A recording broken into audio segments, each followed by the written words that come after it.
الحمدللہ رب العالمین والصلاة والسلام علی سید الانبیاء والمرسلین وعلی آلہ واصحابہ اجمعین الی یوم الدین۔ الحمدللہ آج 16 جولائی 2023 کو سنڈے کے دن ہمارا یہ پبلک سیشن نمبر 103 منعقد ہونے جا رہا ہے۔ آپ کے یہ ریئل ٹائم کوسچنز پرچیوں کی شکل میں میرے پاس آ چکے ہیں، انشاءاللہ انہیں ہم بعد میں ڈسکس کریں گے۔ پہلے ایک انٹرنیشنل افیئر، کچھ عرصے سے آپ نے میڈیا میں اس کے حوالے سے کافی ساری خبریں سنی ہوں گی، لیکن میں نے جان بوجھ کے اسے نگلیکٹ کیا ہوا تھا۔ لیکن اس ایک مہینے میں کافی سارے لوگوں نے مجھے ای میلز کے ذریعے رابطہ کیا کہ آپ اس ٹاپک کو بھی تھوڑا بہت ایڈریس کریں، اسلامک رولنگز اس اعتبار سے ڈسکس کریں۔ جو 18 جون 2023 کو آلموسٹ ایک مہینہ پہلے ایک سبمرسیبل ٹائٹن کا ایک حادثہ ہوا تھا، جو ٹائٹینک بحری جہاز ڈوبا تھا 15 جولائی 1912 کو۔ اس کے ملبے کو، ڈیبریز کو دیکھنے کے لیے وہ لوگ گئے تھے ایک سیاحت کے طور پر۔ اس کے اعتبار سے اسلامک رولنگز کیا ہیں، اس کو انشاءاللہ تعالی میں ڈسکس کروں گا۔ ٹائٹینک آپ کو پتہ ہے ایک اتنا بڑا بحری جہاز تھا کہ جس میں آلموسٹ 2 سے 2,500 لوگ بیٹھ سکتے تھے، اور جس شخص نے اسے ڈیزائن کیا اس کا یہ دعویٰ تھا کہ یہ کبھی ڈوبے گا نہیں۔ ظاہر ایک تکبر کا جملہ اس کی زبان سے نکلا، اور پریکٹیکلی پھر آپ نے دیکھا کہ وہ اپنے پہلے ہی سفر میں ڈوب گیا 1912 کے اندر، اٹلانٹک کے اندر، بحر اوقیانوس جسے ہم کہتے ہیں۔ اور اس کے اوپر 1997 میں ہالی ووڈ نے ایک فلم بھی بنائی تھی، وہ کافی زیادہ ہٹ ہوئی۔ وہ فلم ایگزیکٹلی اس طرح نہیں ہے، کچھ اس میں انہوں نے ظاہر ہے کہ ایسی چیزیں بھی داخل کی ہیں جس کی وجہ سے ذرا نوجوان نسل کا انٹرسٹ پیدا ہو جائے۔ ادروائز وہ جینوئنلی ایک چین تھی مسٹیکس کی، جس کا اینڈ رزلٹ ٹائٹینک کے ڈوبنے پہ ہوا۔ اس کے حوالے سے مختلف آپ کو ویلاگس لوگوں کے مل جائیں گے، پھر میں وہ ریفر کروں گا دھروو راٹھی کو، جو ہمارے پڑوسی ملک انڈیا کے اندر ایک، آپ سمجھ لیں ایجوکیشن کے پوائنٹ آف ویو سے بہت بڑی نعمت ہے۔ انہوں نے اس کے حوالے سے ایک تفصیلی ویڈیو بنائی ہے، وہ آپ دیکھیں۔ آلموسٹ 17 ملین لوگ وہ ویڈیو ان کی دیکھ چکے ہیں، فیکٹس اور فگرز کے ساتھ انہوں نے ساری چیزوں کو ڈسکس کیا۔ بہرحال یہ 1912 میں ٹائٹینک ڈوبا تھا، اور 1980s کے اندر نیشنل جغرافک چینل کے لوگ وہ اپنی ویڈیوز کے اعتبار سے ٹریولنگ کر رہے تھے اوشن میں، تو اسی ایکسپیڈیشن کے دوران انہوں نے اس کے ملبے کو دریافت کیا۔ اس کے بعد سے دنیا میں ایک ہلچل مچ گئی، اور بعض لوگ جن کے پاس پیسہ زیادہ ہوتا ہے ان کی خواہش ہوتی ہے کہ ہم جا کے اسے فزیکلی دیکھیں، حالانکہ دیکھنا کیا تھا انہوں نے، وہ ملبہ ہی تھا۔ بہرحال ایک سلسلہ شروع ہوا، اور جو کیپٹلسٹ ہوتے ہیں وہ تو اس طرح کے مواقع کو غنیمت سمجھ کے اویل کرتے ہیں۔ پھر اس طرح کی کمپنیاں بھی بننا شروع ہو گئیں کہ جو لوگوں کو اس ملبے کی سیر کروائیں۔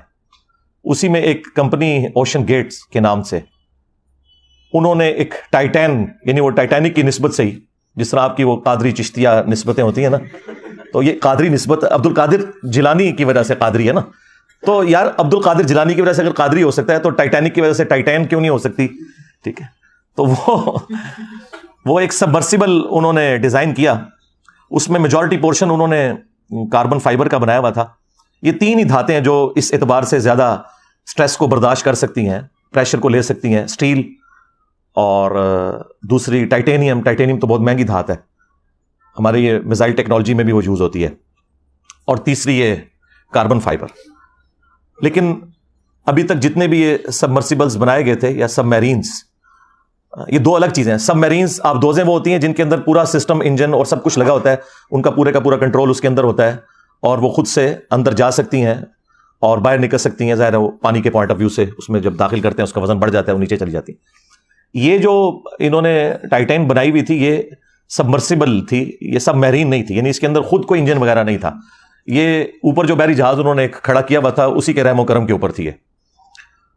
تو وہ انہوں نے کاربن فائبر سے بنائی تھی، اور اس کے اتنے ٹیسٹ ابھی تک کامیاب نہیں ہوئے کہ اسے ایک ایوالوڈ ڈیزائن کے طور پر مانا جائے۔ اسی لیے اس شخص کے اوپر پہلے کافی مقدمات بھی ہوئے تھے اس حوالے سے کہ یہ لوگوں کی لائف کو رسک پہ لگا رہا ہے، اور وہ بڑے فخری انداز میں، جس طرح ہمارے یہاں پہ ایک پرورٹڈ قسم کی مذہبی نیچر کے لوگ کہتے ہیں نا جی اللہ مالک ہے، اسے جب کہا جاتا تھا کہ بھائی یہ تم لوگوں کی لائف کو رسک پہ ڈال رہے ہو، تو وہ اس کا جواب اپنے انداز میں کہتا تھا کہ جی یہ بات ہے تو پھر کسی کو ڈرائیونگ کے لیے روڈ پہ نہیں آنا چاہیے، کسی کو ایروپلین کی سواری نہیں کرنی چاہیے، ہو سکتا ہے کریش ہو جائے. تو وہ آگے سے یہ جواب دیتا تھا. حالانکہ یہ بالکل الگ چیزیں.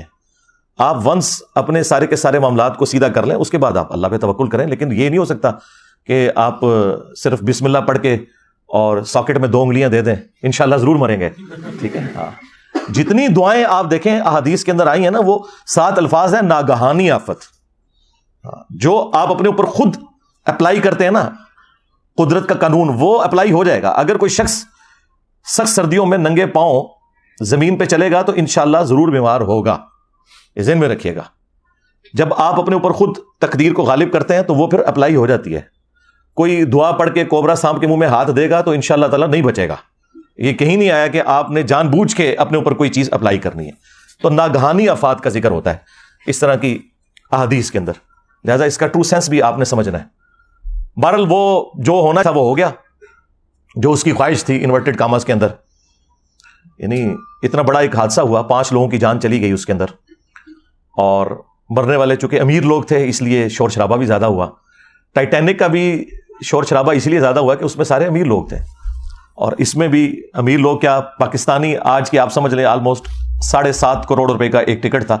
وہ 15 کروڑ میں 2 ٹکٹ خریدے تھے ہمارے وہ جو پاکستانی جو 2 تھے بلینرز، انہوں نے، تو وہ بھی اس میں شہید ہو گئے.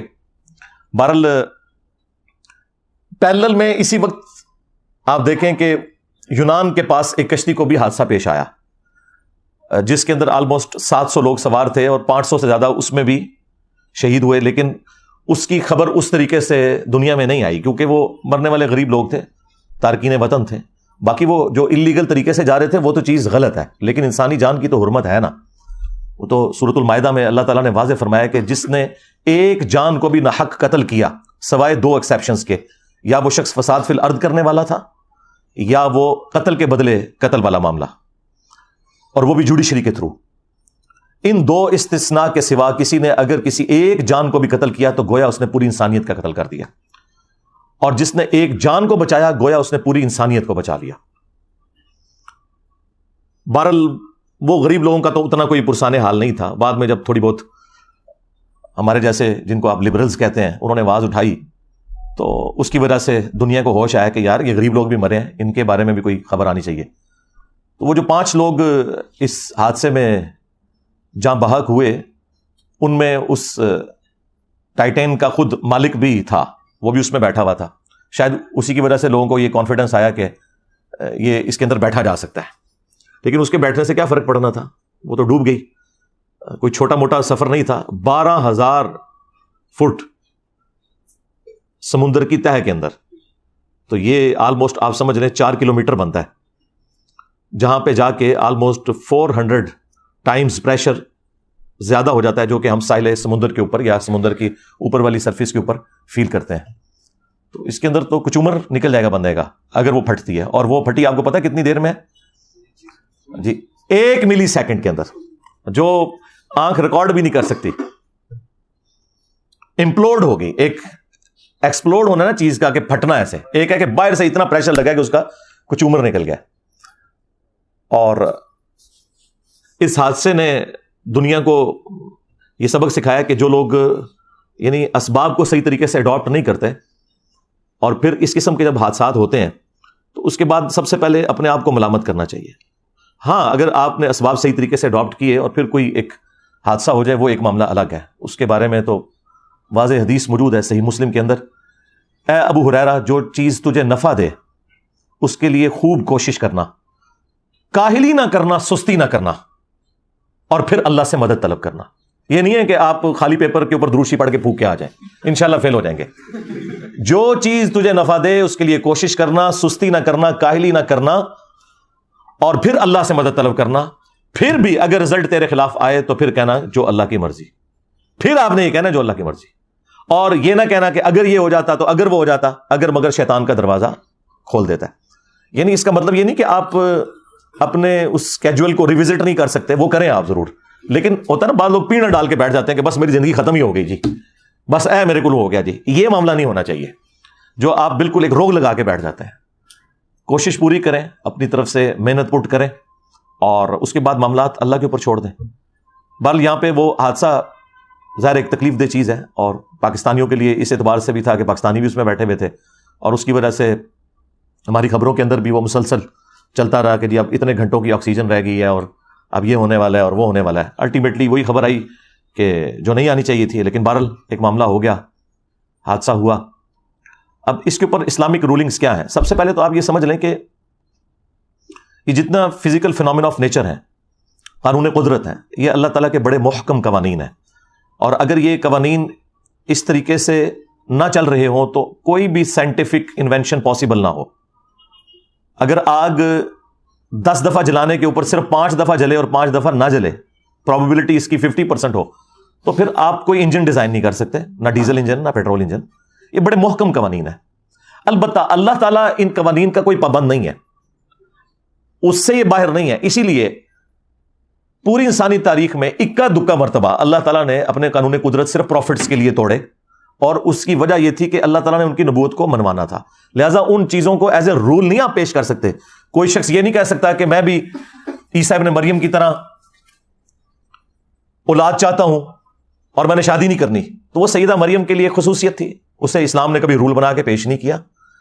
چونکہ یہ گاڈ کے قوانین ہیں تو گاڈ اپنے قوانین توڑ سکتا ہے, لیکن رول کے طور پہ یہ نہیں ہے. وہ ابراہیم علیہ السلام کے لیے ایک ہی دفعہ آگ ٹھنڈی ہوئی ہے, موسیٰ علیہ السلام کے لیے سمندر میں راستہ ایک ہی دفعہ بنا ہے.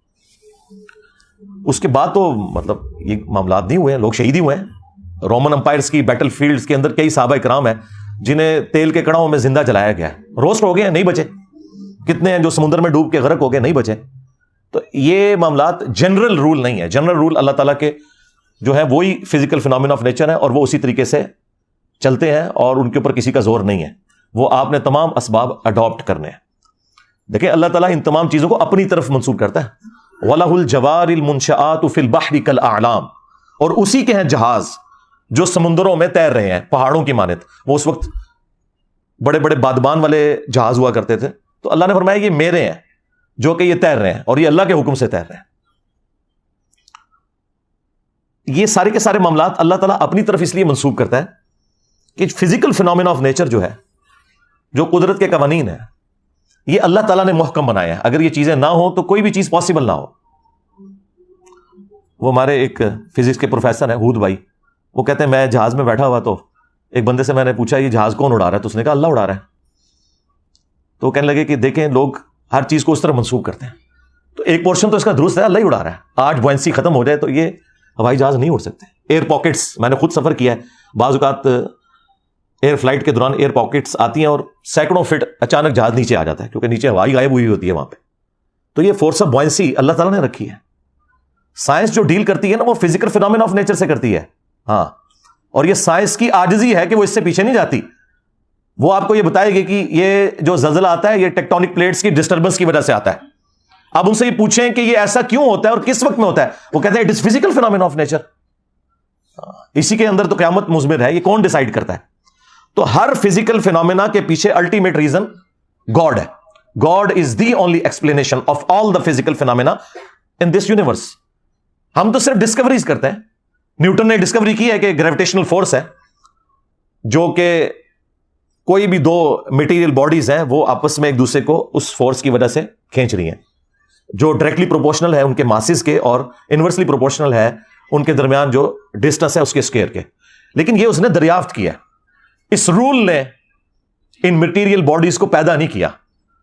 ہم نے دریافت کیا ہے کہ ود رسپیکٹ ٹو زمین سورج مشرق سے طلوع ہو کر مغرب میں غروب ہوتا ہے. ویسے تو وہ طلوع اور غروب نہیں ہوتا, لیکن یہ ود رسپیکٹ ٹو ارتھ ہے ایک کامن آبزرویشن کے اندر. لیکن اس رول نے سن کو پیدا نہیں کیا. اسی طریقے سے انڈے میں سے چوزا نکلنا یہ ہماری آبزرویشن ہے. اس آبزرویشن کو ہم جتنا بھی ڈیپ ڈگ کریں الٹیمیٹلی ہم کہتے ہیں فزیکل فینومینا آف نیچر ہے, ایسا ہی ہوا کرتا ہے. تو یہ جہازوں کو اللہ نے اپنی طرف منسوب کیا ہے. اگر فورس آف بوئنسی نہ ہو فلوئڈ کے اندر تو کوئی بھی چیز تیر نہیں سکتی, نہ ہوا کے اندر اور نہ سمندروں کے اندر. آپ کو پتا ہے یہ ارشمیدس جو تھا, ارکمیڈس, ہم اردو میں ارشمیدس کہتے ہیں, یہ 300 قبل مسیح اس نے یہ دریافت کی تھی فورس آف بوئنسی. اس وقت وہ ٹب میں نہا رہا تھا اور جب اس طرف اس کا دماغ گیا، نہ تو لوگ صدیوں سے رہتے ہیں، بس جس کے اوپر اللہ تعالیٰ قدرت کے قوانین کھول دے، تو وہ اتنا خوش ہوا کہ وہ بغیر کپڑوں کے ہی اٹھ کے باہر نکلا کہ میں نے پا لیا، میں نے پا لیا۔ کیا پا لیا؟ اس رول کو اس نے سمجھ لیا کہ جو فورس اوپر کی طرف لگتی ہے اس کی کیلکولیشن کیسے ہوگی، فورس آف بائنسی کی، اور اس کے اوپر ہی آج سارے کے سارے معاملات چل رہے ہیں۔ ایک سوئی سمندر میں ڈوب جاتی ہے لیکن لاکھوں ٹن وزنی جہاز نہیں ڈوبتا۔ کیوں؟ کہ وہ فورس آف بائنسی کا جو قانون ہے اس کو مد نظر رکھتے ہوئے بنایا جاتا ہے۔ فورس آف بائنسی یہ ہے کہ جب بھی کوئی فلوٹنگ آبجیکٹ سمندر یا پانی میں رکھا جائے تو جب وہ پانی کے اندر ڈوبنے لگتا ہے، یہ پانی کے اوپر رکھا جاتا ہے، تو وہ پانی کو ڈسپلیس کرتا ہے۔ وہ جتنا پانی ڈسپلیس کرتا ہے، آپ دیکھتے ہیں بحری جہاز بھی کچھ ڈوبا ہوا ہوتا ہے، کچھ باہر نکلا ہوتا ہے، وہ جتنا پانی ڈسپلیس کرتا ہے نا، اس پانی کا جتنا وزن ہے نا، اس وزن کے برابر فورس اوپر کی طرف لگتی ہے، اسے فورس آف بائنسی کہتے ہیں۔ اگر وہ فورس اس جہاز کے وزن کے برابر ہو پھر تو وہ جہاز تیر سکتا ہے، یا زیادہ ہو تب تو تیر سکتا ہے، لیکن اگر جہاز کا وزن اس سے زیادہ ہو جائے پھر جہاز ڈوب جائے گا۔ تو بحری جہاز یہ آپ کو دیکھنے میں اسٹیل کی سٹرکچر نظر آ رہی ہے لیکن اندر سے ہالو بنائے جاتے ہیں تاکہ جو اتنا بڑا سرفیس ایریا ہے اس کے اندر اس کا وزن کم ہو، اس کی ڈینسٹی کو کم کرنے کے لیے۔ وہ سارے کا سارا نہیں لوہے کا بنا ہوا ہوتا، اندر ساری ہوا ہے، صرف ایک چادر ہی ہے یا اندر ایک اسٹیل سٹرکچر ہے تھوڑے تھوڑے فاصلے کے اوپر ٹرسز کی فارم کے اندر۔ تو اسی لیے ہوائی جہاز ہوا میں اڑتے ہیں کہ وہ فورس آف بوئنسی کو اوور کم کر لیتے ہیں، اور وہاں وہ آپ چیز اپلائی کرتے ہیں جیٹ انجن کے ذریعے۔ ظاہر ہے کہ وہ جہاز کو آپ جتنا بھی ہلکا بنائے، ہوا سے زیادہ ہلکا تو نہیں بنا سکتے، تو وہاں پہ پھر ہم انجن کو یوز کرتے ہیں تاکہ فورس آف بوئنسی جو ہے وہ پلس یہ سپورٹ کر سکے کہ وہ اڑ سکے۔ اور یہاں پر جو بحری جہاز ہے ان کے اندر اس کی ڈیزائننگ ایسے کی جاتی ہے۔ البتہ جو سب میرینز ہیں جو ڈوب جاتی ہیں پانی کے اندر، ان کو وزنی بنایا جاتا ہے، اور وہ وزنی بنانے کے لیے ان کے اندر انہوں نے کمپارٹمنٹس رکھے ہوتے ہیں، پانی اندر سک کرتے ہیں پمپس کے ذریعے، اور اس کا وزن جو ہے وہ بڑھ جاتا ہے، یعنی اس کا وزن جو ہے فورس آف بائنسی سے زیادہ ہو جاتا ہے، اس لیے وہ اندر چلی جاتی ہے، اور جب باہر نکلنا ہوتا ہے وہ پمپس کے ذریعے پانی کو باہر نکالتے ہیں، وہ باہر آ جاتی ہے۔ تو یہ ایک اس کا بیسک پرنسپل ہے۔ بہرحال یہاں پر جو یہ سبمرسیبل تھی یہ باہر نہیں نکل سکی، اندر ہی سب کا کچومر نکل گیا، اور اس کے بعد پھر مختلف قسم کی گفتگو لوگوں میں ہونا شروع ہو گئی کہ کسی نے کہا یہ حرام موت مر گئے ہیں، کیا ضرورت تھی اتنا پیسہ خرچ کرنے کی، اور کسی نے کہا جی شہید ہو گئے ہیں۔ بہرحال یہ دونوں ایکسٹریم رویے ہیں۔ میرا خیال ہے کہ کوئی حرج نہیں ہے اگر کوئی شخص اس اعتبار سے اگر کوئی ریلائبل سواری ہے اور اس میں سفر کرنا چاہتا ہے، خواہ وہ ہوائی جہاز ہو یا سبمرسیبل ہو یا سب میرینز ہوں یا بحری جہاز ہوں، بشرطے کہ وہ تمام کے تمام رولز کو کنسیڈر کر کے بنائے گئے ہوں، تو اس میں کوئی حرج نہیں ہے، اس کا رائٹ ہے۔ اگر کسی کو اللہ نے پیسہ دیا ہے تو چاہے وہ ہوائی جہاز میں مہنگے والا ٹکٹ لے کے سفر کرے، خواہ وہ کسی سبمرسیبل میں اس اعتبار سے سفر کرے، تو یہ جواز کی حد تک تو درست ہے۔ لیکن یہ بات درست ہے کہ اس سے زیادہ حقدار وہ لوگ ہیں جن کے پاس 2 وقت کی روٹی نہیں کھانے کے لیے، ان کے اوپر پیسہ لگایا جائے بجائے اتنے مہنگے کاموں میں لگانے کے۔ اور میرا خیال ہے وہ انہوں نے کیا دیکھنا تھا، اس سے بہتر تو ہم بڑی سکرین کے اوپر دیکھ لیتے ہیں، ادھر تو سکرین بھی چھوٹی سی تھی، اس میں سے کیا نظر آنا تھا، اس سے بہتر فارم میں ہم گھر بیٹھ کے اپنے ایئر کنڈیشن کمرے کے اندر وہ سارے کے سارے مناظر دیکھ سکتے ہیں۔ بہرحال قرآن حکیم میں اللہ تعالیٰ نے مختلف مقامات کے اوپر زمین میں سیر کرنے کا، چلنے پھرنے کا حکم دیا ہے، لیکن وہ سب کچھ عبرت کے لیے، اور اس اعتبار سے آپ کو ضرور سفر کرنا چاہیے۔ اسلام گاڈ اورینٹڈ ہے۔ اسلام میں ہے کہ آپ کوئی بھی ایکٹیویٹی پرفارم کر رہے ہیں، اگر خدا کو بیچ میں انوالو کر لیتے ہیں تو وہ آپ کا دین ہے۔ اس اعتبار سے سورۃ الحج میں 2 آیات ہیں، آیت نمبر 45 اور 46۔ اعوذ باللہ من الشیطان الرجیم، بسم اللہ الرحمن الرحیم۔ فَكَأَيٍّ مِّن قَرْيَةٍ أَهْلَكْنَاهَا، اور کتنی ہی بستیاں ایسی ہیں جن کو ہم نے ہلاک کر دیا، وَهِيَ ظَالِمَةٌ فَهِيَ خَاوِيَةٌ عَلَىٰ عُرُوشِهَا، جو کہ ظالم تھیں، نافرمان تھیں، اور آج وہ الٹی پڑی ہوئی ہیں، کھنڈرات کی شکل میں دیکھی جا سکتی ہیں۔ وَبِئْرٍ مُّعَطَّلَةٍ، اور کتنے ہی کنویں ہیں جو کہ خشک ہو چکے ہوئے ہیں۔ وَقَصْرٍ مَّشِيدٍ، اور کتنے ہی قلعے ہیں جو کہ ویران ہو چکے ہیں۔ آپ نے یہ دونوں چیزیں اگر پریکٹیکلی دیکھنی ہے تو یہ قلعہ روتاس جہلم میں موجود ہے، اس کے اندر آپ کو بڑے بڑے کنویں بھی نظر آئیں گے۔ ایک بہت بڑا کنواں ہے جہاں سیڑھیوں سے ہاتھی اتر کے پانی پیا کرتے تھے، اور باقی اس کے کھنڈرات بھی آپ کو قلعے کے نظر آ رہے ہیں۔ تو اللہ تعالیٰ فرما رہا ہے کہ یہ تمام چیزیں جو ہے یہ اللہ تعالیٰ کی اس اعتبار سے نشانیاں ہیں۔ افلم یسیروا فی الارض، تو کیا انہوں نے زمین میں سیر کر کے گھوم پھر کے نہیں دیکھا؟ فتکون لہم قلوب یعقلون بہا، تو کیوں نہ ایسا ہوا کہ ان کے دل ہوتے جس سے یہ سوچتے۔ اب انسٹرومنٹ آف انٹلیکٹ ہارٹ ہے یا برین، اس کے اوپر بھی میری ویڈیو ریکارڈ ہے، دونوں ہے، اور جو اس وقت لیٹسٹ اس اعتبار سے ڈسکوریز ہوئی ہیں میں نے ساری ڈسکس کی ہیں، گوروں کی ویڈیوز لگائی ہوئی ہیں اس میں، تو دونوں ہیں۔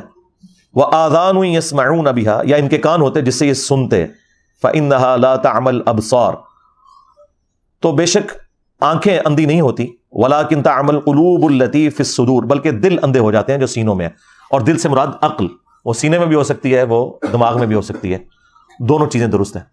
تو اللہ تعالیٰ فرما رہا ہے کہ یہ عبرت حاصل کرو کہ موت کی تلوار تمہارے اوپر لٹک رہی ہے۔ اس اعتبار سے ٹائٹینک کا ملبہ ڈیبریز دیکھنا وہ بھی اسی کیٹیگری میں فال کرتا ہے کہ اتنی وجاہت کے ساتھ لوگ نکلے تھے اور موت کا شکار ہوئے، اس سے آپ عبرت حاصل کریں، انہیں کوئی برا نہیں کہنا، لیکن اس میں احتیاط کا پہلو اپنی جگہ ہونا چاہیے۔ وہ قرآن میں واضح یونیورسل ٹروتھ آیا، وَلَا تُلْقُوا بِأَيْدِيكُمْ إِلَى التَّهْلُكَةِ، اپنے ہاتھوں سے اپنے آپ کو ہلاک مت کرو۔ کوئی بھی کام جو آپ کو موت کی طرف لے جائے بے احتیاطی والا، وہ اسلام نے حرام کیا ہے۔ اسی کے تحت میں نے کہا کہ سگریٹ پینا حرام ہے، کیونکہ یہ سلو پوائزننگ ہے۔ جو شخص بلڈ پریشر کا مریض ہو چکا ہے اور وہ جان بوجھ کے زیادہ نمک استعمال کرتا ہے تو وہ سلو پوائزننگ کر رہا ہے، اس کے لیے حرام ہے یہ، کیونکہ صحت کی بھی تو آپ نے حفاظت کرنی ہے۔ وَلَا تُلْقُوا بِأَيْدِيكُمْ إِلَى التَّهْلُكَةِ، اپنے ہاتھوں سے اپنے آپ کو ہلاکت میں مت ڈالو۔ ہر وہ کام جو بے احتیاطی کے اوپر مبنی ہے، ایک شوگر کے مریض کے لیے زیادہ چینی کا استعمال، ایک بلڈ پریشر کے مریض کے لیے زیادہ نمک کا استعمال، یہ تمام کی تمام چیزیں جو آپ کو موت کی طرف لے کے جاتی ہیں، اور زندگی ایک نعمت ہے، اس سے بڑی کوئی نعمت نہیں ہے، اس کی قدر کرنی ہے۔ تو یہ اس حوالے سے اسلام کا واضح رول ہے کہ آپ نے احتیاط کا دامن نہیں چھوڑنا۔ صحیح بخاری اور صحیح مسلم دونوں کے اندر حدیث موجود ہے کہ اللہ کے محبوب صلی اللہ علیہ وآلہ وسلم نے فرمایا کہ برتن رات کو ڈھانپ دیا کرو، کیونکہ برتنوں کے اندر کوئی چیز بھی داخل ہو سکتی ہے، کوئی زہریلی چیز، کتنی ڈیتھس ہوتی ہیں، اور چراغ بجھا دیا کرو رات کو سونے سے پہلے۔ آگ انسان کی دشمن ہے، بعض اوقات چوہا اس بتی کو لے جاتا ہے اور سارے گھر والے جل جاتے ہیں، یہ نبی الاسلام نے فرمایا، کیونکہ بخاری مسلم میں آتا ہے کہ رسول اللہ صلی اللہ علیہ وآلہ وسلم کے مبارک زمانے کے اندر ایک گھر تھا جس میں رات کو دیا جل رہا تھا اور وہ دیا بجھانا بھول گئے، اس کی وجہ سے وہ چوہا جو ہے جب وہ اس دیے کی بتی کو لے کے بھاگا تو جہاں جہاں سے وہ گزرا وہ آگ لگ گئی اور وہ جل کے راکھ ہو گئے۔ تو نبی الاسلام فرمایا رات کو آگ بجھایا کرو۔ آج کے اعتبار سے آپ نے رات کو جو اکثر سنتے ہیں، خصوصاً ہمارے پنڈی اسلام آباد میں تو یہ ہر سال واقعہ ہوتا رہتا ہے کہ رات کو ہیٹر بند کرنا بھول گئے۔ آٹومیٹک ہیٹرز جو ہیں وہ تو تھوڑے مہنگے آتے ہیں، وہ ہر بندہ افورڈ نہیں کر سکتا، تو جب لوڈ شیڈنگ ہوتی ہے تو وہ بند ہوتا ہے، اور جب پھر گیس آتی ہے تو کتنے لوگ اس میں مارے جاتے ہیں۔ ابھی تو یہ بڑی نیکی کرتے ہیں ہمارے سوئی ناردرن اور ساؤدرن کے لوگ کہ اس کے اندر سلفر مکس کی ہوئی ہوتی ہے، ادروائز آپ کو پتہ ہے یہ جو زمین سے گیس نکلتی ہے اس کی اسمیل نہیں ہوتی، اس کے اندر خود اسمیل ڈالی جاتی ہے تاکہ کہیں پہ لیکیج ہو تو آپ کو پتہ چل جائے۔ بہرحال نبی اسلام کے زمانے میں وہ چوہا بتی اس لیے لے گیا تھا کہ اس وقت جو دیے تھے وہ کھانے والے تیل میں بنائے جاتے تھے، اس زمانے میں مٹی کا تیل دریافت نہیں ہوا تھا۔ مٹی کا تیل اگر چوہا پی لے تو مر جائے گا۔ ہاں، کئی لوگوں کو جن کو جوئیں پڑی ہوتی ہیں تھوڑا سا وہ مٹی کا تیل لگائیں، یا کسی کے وہ دانت میں ایشوز ہوتے ہیں تو وہ لگاتے ہیں، تو وہ تو ایک زبردست اس اعتبار سے کیورنگ چیز بھی ہے۔ تو وہ اس زمانے میں مٹی کا تیل نہیں، وہ کھانے کا تیل ہوتا تھا۔ امیر لوگ زیتون کا تیل استعمال کرتے تھے، عام غریب لوگ جو ہیں دوسرا گھر میں کوئی گھی جو نکالا جاتا ہے اس کو یوز کرتے تھے۔ تو وہ ظاہر ہے کہ وہ ایک مرغوب غذا ہے چوہے کی، تو وہ اس کو کھانے کے چکر میں آتا تھا، وہ تو پھر جل رہا ہے اور پھر جہاں جہاں سے گزرے گا آگ لگے گی۔ یہ جو مٹی کا تیل ہے یا ڈیزل ہے یا پیٹرول ہے، یہ تو میرے بھائی اس کو تو 200 سال بھی نہیں ہوئے۔ یہ اگست 1859 کے اندر پہلا تیل کا کنواں نکلا تھا پنسلوینیا امریکن ریاست کے اندر۔ اس سے پہلے کسی بزرگان دین کو نہیں پتا چلا کہ زمین کی گہرائیوں کے اندر تیل موجود ہے۔ سر ایڈون نے دریافت کیا تھا، اتنی بڑی داڑھی تھی، ہے کرسچن تھے وہ، کرنل ایڈون۔ تو آج اگر مسلمان ہوتے تو آپ سارے رحمت اللہ علیہ ان کو کہہ رہے ہوتے تو بزرگ تو پھر ان کو مانے نا، ان کو بھی حساتی طور پہ یہ سارا ہوا۔ وہ آج تک انہوں نے وہ کنواں تیل کا باقی رکھا ہوا ہے، لوگ اس کی زیارت کے لیے آتے ہیں کہ پہلی دفعہ انسانیت کو پتہ چلا کہ زمین کے نیچے اتنا بڑا خزانہ موجود ہے تیل کی شکل کے اندر۔ تو میرا معصومانہ سوال ہے، جو یہ بزرگ دعویٰ کرتے تھے کہ جی وہ نیچے دیکھا تو 7 زمینیں کراس ہو گئیں اور اوپر دیکھا تو عرش تک پہنچ گیا، ان کو تیل نہیں نظر آیا؟ اور جدھر یہ لوگ جایا کرتے تھے مکہ مدینے کے اندر، وہاں تو 1960s میں جا کے تیل نکلا ہے۔ یہ بزرگ وہاں جا کے کیا کرتے رہے، ان سے کیوں نہیں تیل نکلا؟ تو اس کا مطلب یہ بالکل جھوٹ بولتے ہیں آپ سے۔ دنیا کو اللہ نے بقدر ایفرٹ رکھا ہوا ہے، اور یہ اس حوالے سے نبی الاسلام کی ایک حدیث کے سارے معاملات کلیئر کر دے گی۔ مسلم شریف میں اوپر تلے 3 احادیث موجود ہیں کہ نبی الاسلام کے مبارک زمانے کے اندر نر اور مادہ کا ملاپ کروایا جاتا تھا اچھی کھجور کی پروڈکٹ لینے کے لیے۔ تو نبی علیہ السلام ایک جگہ سے گزرے اور لوگ اس طرح کر رہے تھے، تو آپ نے فرمایا ایسا نہ کرو تو کیا ہے؟ ان کا یا رسول اللہ ہماری فصل کم ہوتی ہے۔ نبی علیہ السلام یہ کہہ کے وہاں سے چلے گئے۔ انہوں نے خود سے اسے کنسیو کیا کہ نبی علیہ السلام نے اسے پسند نہیں فرمایا، انہوں نے اس سال وہ معاملہ نہیں کیا اور ان کی فصل کم ہو گئی، اور شکایت لے کے نبی علیہ السلام کے پاس آ گئے، کیونکہ اس زمانے میں 295 سی نہیں تھی۔ ان کا یا رسول اللہ آپ نے مشورہ دیا اور دیکھیں ہماری فصل کم ہو گئی ہے۔ اور یہ مولانا شریف نہیں ہے، صحیح مسلم شریف ہے، 3 احادیث ہیں، اور اس کے اوپر باقاعدہ باب باندھا گیا ہے کہ کن معاملات میں نبی علیہ السلام کی اطاعت کرنا واجب ہے اور کس میں نہیں ہے۔ یہ ہمارے نبی کا ہی حوصلہ ہے۔ یہاں تو جاہل لوگ ہیں، انہیں مسئلہ نہ بھی پتا ہو تو کوئی نہ کوئی جھوٹ سچ مکس کر کے بتا دیتے ہیں۔ نبی علیہ السلام کے پاس جب شکایت آئی تو آپ نے فرمایا میں نے تو منع تو نہیں کیا تھا۔ ان کا یا رسول اللہ ہم نے تو یہی سمجھا۔ تو آپ علیہ السلام نے فرمایا کہ اگر میں دین کے حوالے سے تمہیں کوئی مشورہ دوں اللہ کے ریفرنس سے، وہ لے لیا کرو۔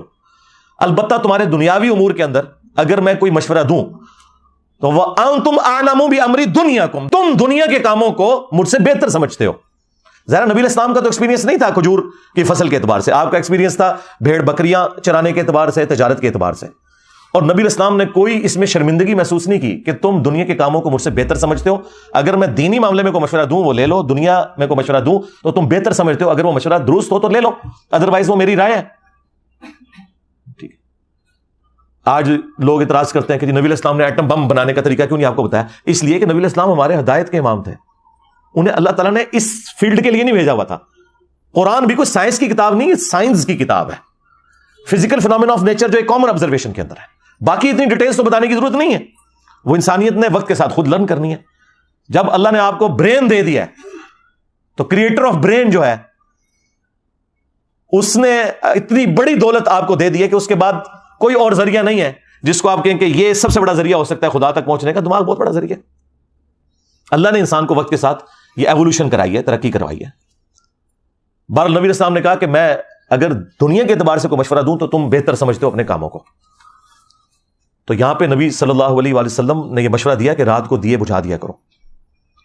اسی طریقے سے ابو داؤد میں ایک حدیث ہے کہ جو شخص ایسی چھت پر سوئے کہ جس کی منڈیر نہ ہو تو اس کا ذمہ پھر اٹھ گیا، یعنی پھر وہ اس کی ذمہ داری اپنے اوپر ہے۔ اگر وہ نیند میں چلتے ہوئے یا غلطی سے نیچے گر جاتا ہے، مر جاتا ہے، تو کوئی لینا دینا نہیں، اس نے جان بوجھ کے لیے اپنے لیے ایک موت کا گڑھا کھودا ہے۔ آپ کو پتا ہے آج سے تقریباً 10-12 سال پہلے مفتی اعظم سعودیہ نے باقاعدہ فتویٰ دیا تھا کہ جو شخص اوور سپیڈنگ کی وجہ سے مر جائے تو گورنمنٹ نے کوئی اس کی بلڈ منی نہیں ادا کرنی، کیونکہ اس نے خودکشی کی ہے۔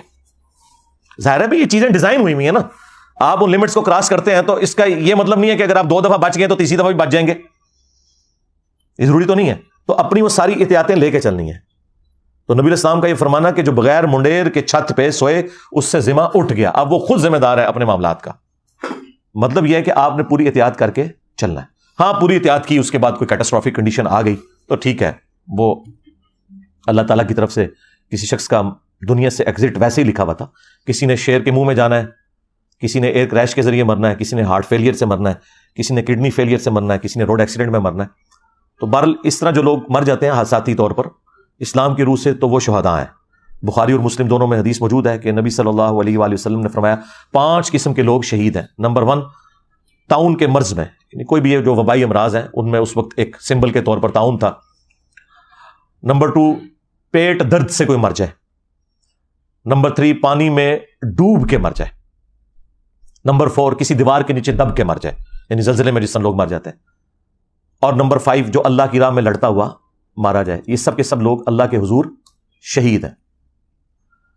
اور ابو داؤد اور سنن نسائی میں ایک اور حدیث موجود ہے، اس میں نبی علیہ السلام نے فرمایا جو آگ میں جل کے مر جائے وہ بھی شہید ہے، جو جسم کے اندر کسی پھوڑے کے نکلنے پر مر جائے جس طرح کینسر وغیرہ وہ بھی شہید ہے، اور جو عورت پریگنینسی کے دوران یا ڈیلیوری کے دوران فوت ہو جاتی ہے وہ بھی اللہ کے حضور شہید لکھی جائے گی۔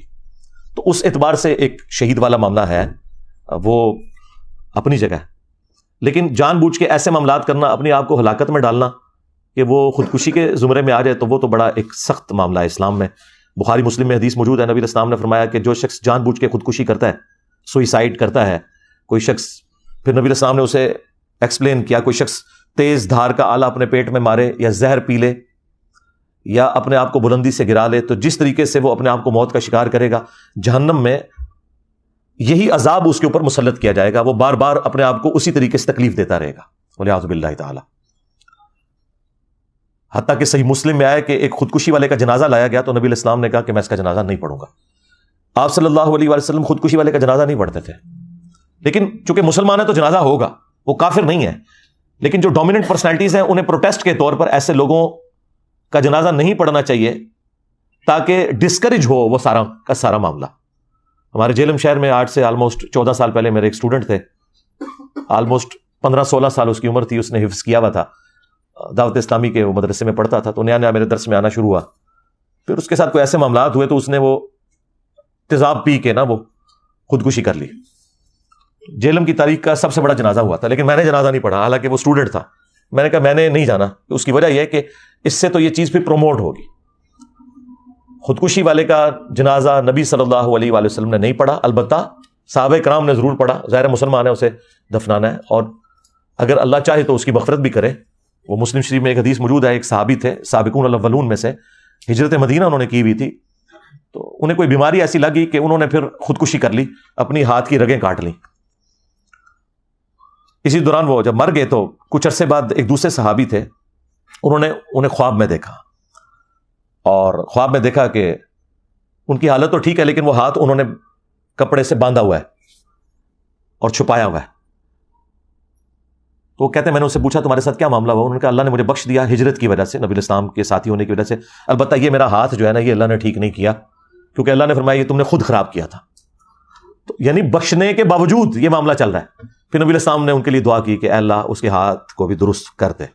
تو حضور کی دعا کا چلے کوئی حصہ مل گیا. ادروائز اس سے یہ بھی پتہ چلا کہ نبی الاسلام نے خودکشی والے کے لیے دعا کی ہے مغفرت کی، اس میں کوئی حرج نہیں ہے، دعا کی جا سکتی ہے.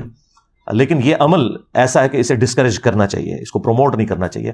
اور جو کوئی اس قسم کی ایکٹیویٹیز پرفارم کرتے ہیں ان کی ان ایکٹیویٹیز کو اس اعتبار سے ڈسکریج کرنا چاہیے تاکہ مستقبل میں کوئی اور اس طرح کی ایکٹیویٹی پرفارم نہ کرے خودکشی کرنے والی. میں نے ہر اینگل سے اسے اس حوالے سے ڈسکس کیا تاکہ جو ایکسٹریم رویے ہیں وہ اپنی جگہ سیٹل ہو جائیں.